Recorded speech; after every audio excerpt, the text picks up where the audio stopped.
आणि त्याची जी काही माहिती आहे ती माहिती द्यायला तयार नाही अध्यक्ष महोदय। याच्या पलीकडे जे रेती घाटवाले आहेत ते सांगतात अध्यक्ष महोदय की हमारा आमदार कुछ नहीं बिगाड़ सकता। अध्यक्ष महोदय जर ही इतकी मगरुरी हे कोणाच्या भरोश्यावर आली आहे अध्यक्ष महोदय? इतकी मगरुरी पोलीस विभाग सांगते का रेती घाटवाले तुमच्या घातपात करू शकतात? रेती घाटवाले म्हणजे इतके मगरुरी आलेत अध्यक्ष महोदय। माजी मंत्री महोदयांना विनंती आहे अध्यक्ष महोदय की त्या तहसीलदार तुमचे एसडीओ तुमचे गुवाहाटीला आम्ही यासाठीच गेलो होतो का अध्यक्ष महोदय? काय ह्या सगळ्या अध्यक्ष महोदय मला बोलू दे जरा, आता थांबू नका जरा। आपण प्रश्न मला माझा प्रश्न तोच आहे अध्यक्ष महोदय, सगळे अधिकारी तुम्ही देता ठेके ते जे काय रेती चोर आहेत ते आम्हाला धमकी देतात, ते रेती चोर एवढे मोठे घोटाळे करतात। मला मंत्री महोदयांना प्रश्न आहे अध्यक्ष महोदय, यांना का पाठीशी घालण्यात येते? या सगळ्या लोकांवरती दंड का थोपवण्यात येत नाही? शासनाचा महसूल जर थांबत असेल तर त्याच्यावरती ताबडतोब हे करायला पाहिजे आणि जे कोणी गुन्हेगार असतील ह्या कंपनीवाले या सगळ्यांवरती गुन्हा दाखल करून त्यांना अंधार करणार का अध्यक्ष महोदय? मंत्री महोदय। अध्यक्ष महोदय, माननीय भोंडेकरजींनी जे डेपो पॉलिसी आपली होती, डेपो धोरण होतं, त्यामध्ये मौजा बेटाळा दक्षिण आणि मौजा बेटाळा उत्तर या दोन वाळूघाटाच्या एक डेपो मागच्या वर्षाच्या पॉलिसीप्रमाणे डेपो पॉलिसीप्रमाणे केशवप्रिया इन्फ्रास्ट्रक्चर मालाड मुंबई यांना 3 वर्षाकरता त्या ठिकाणी हा डेपो मिळाला होता। अध्यक्ष महोदय, नंतर आपण ही पॉलिसी बदलली, डेपो पॉलिसी, आणि आता वाळू लिलावाची पॉलिसी या ठिकाणी आली आणि आता वाळू लिलावाच्या पॉलिसीमध्ये आपण या राज्यातले 1100च्या वर रेतीचे वाळू साठे हे आता लिलाव प्रक्रियेत आले। जवळपास या महिन्यामध्ये सर्व लिलाव पूर्ण होतील। पण प्रश्नाधीन जो विषय आहे यामध्ये हे खरं आहे की जो आमच्याकडे गुळेगाव येथील वाळी डेपो जो होता त्याचा अवैध उत्खननाचा रिपोर्ट 2/5/2025 तिथल्या तलाठ्यांनी तहसीलदार पवनी यांना दिला। 34,600 ब्रास अवैधरित्या उत्खनन केल्याचा रिपोर्ट आला। त्यावर पवनी तहसीलदार जो तत्कालीन तहसीलदार महेंद्र सोनवणे यांनी या ठिकाणी त्यावर तातडीनं, आणि तेव्हाचे जे उपविभागाधिकारी अधिकारी आहे बालपांडे या दोघांनी तातडीनं तलाठ्याच्या रिपोर्टवर स्पॉट पंचनामा, CCTV फुटेज, CCTV सर्व्हिलन्स जे काही आपण या डेपो पॉलिसीमध्ये आहे, तर या अवैध उत्खननावर कुठलीही कारवाई त्या ठिकाणी केली नाही। आणि मग हा रिपोर्ट जसा तसा त्यांनी जिल्हाधिकाऱ्याकडे पाठवून दिला की असं झालं आहे। जिल्हाधिकाऱ्यांनी त्याचा ETS सर्वे करण्यासाठी तिथल्या DMOनी तातडीने ETS सर्वे करायला पाहिजे होता। यामध्ये खरं आहे की 34,600 ब्रास तर फक्त आता ते पंचनाम्याचा रिपोर्ट आहे, पण यापेक्षाही जास्त वाळू त्या ठिकाणी तिथून गेलेली आहे। आता नंतर मग पाऊस आला, त्यात वाळू साठे जसे तसे झाले, आता ETS मोजणी करून काही फायदा नाही। पण एक गोष्ट खरी आहे की आता आपल्या हातात जे आहे 14,000 जो या 34,000 जो या ठिकाणी आपला जो रिपोर्ट आहे 34,600 ब्रासचा, या रिपोर्टच्या आधारावर या संबंधित डेपोधारकाकडनं तो दंड वसूल करण्याची कारवाई करणे, त्यावर अवैध उत्खननाचे गुन्हे दाखल करणे, ही कारवाई आपण करण्याचा निर्णय घेतोच आहे।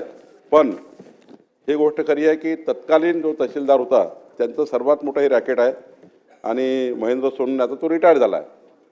पण रिटायर नंतरचे या गुन्ह्यामध्ये हा जो गुन्हा दाखल करू, या गुन्ह्यामध्ये हा जो महेंद्र सोनवणे आहे हा रिटायर झाला असला तरी याचा संबंध त्या ठिकाणी आहे। आणि आपला जो या ठिकाणी बालपांडे आहे, गजेंद्र बालपांडे, याचाही संबंध आहे। यांनी कधीच त्या ठिकाणी अवैध वाळूघाटावर कारवाई केली नाही, यांनीच प्रोटेक्शन जास्त दिलं आहे। यांच्या प्रोटेक्शनमुळेच या ठिकाणी मोठ्या प्रमाणावर त्या ठिकाणी हा सर्वात जास्त नुकसान सरकारच झालं आहे। त्यामुळे आता गजेंद्र बालपांडेचा आम्ही निलंबित करतोय, आजच निलंबित करतोय। सोनवणे तर आता रिटायर झाले आहे, त्यांच्यावर या वाळू चोरीमध्ये गुन्हा दाखल करण्याची आम्ही कारवाई करू।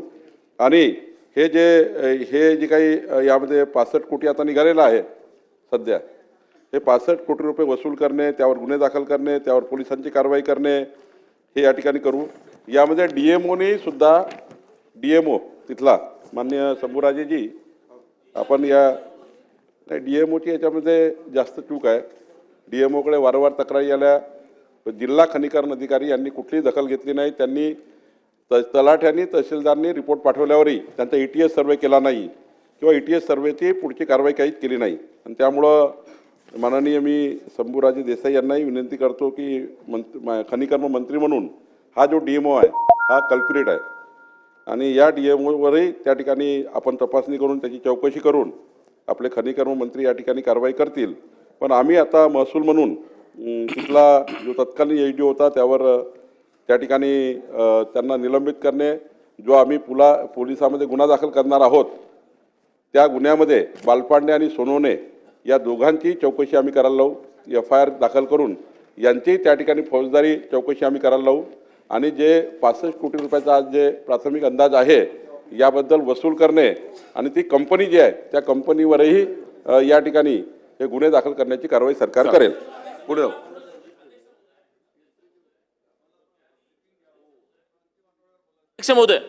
अध्यक्ष महोदय, ज्यांनी हा प्रकरण पूर्ण उघडकीस आणलं, अध्यक्ष महोदय, तहसीलदार आणि SDO यांच्यावरती आपण जे काय कारवाई करताय करा अध्यक्ष महोदय, हरकत नाही, तो मंत्री महोदयांचा अधिकार आहे.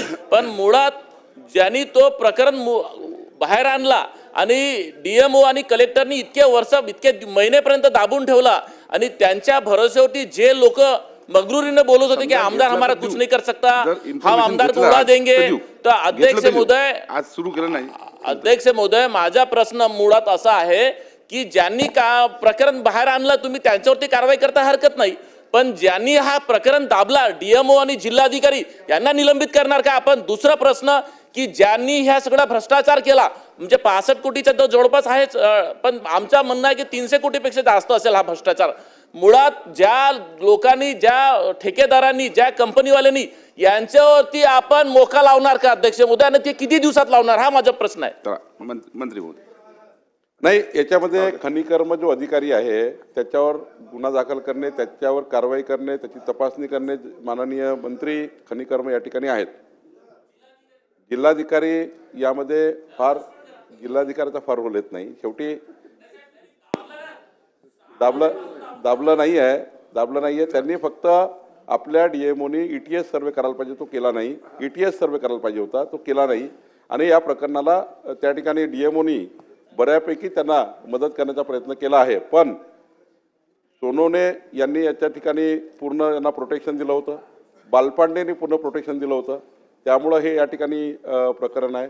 खरं तलाठ्याने त्या ठिकाणी हा रिपोर्ट दिलेला होता. पुढे जाऊ. आणि त्यामुळं मला असं वाटतं की या ठिकाणी आपण कारवाई फौजदारी करतोय. 65 कोटी अंदाजित जे काही दंड आणि आला आहे त्यालाही आपण वसुलीची कारवाई करू.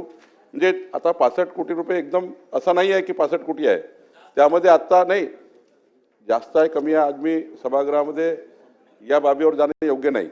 त्याची तपासणी सुरू केली आहे लक्षवेधी आल्यावर.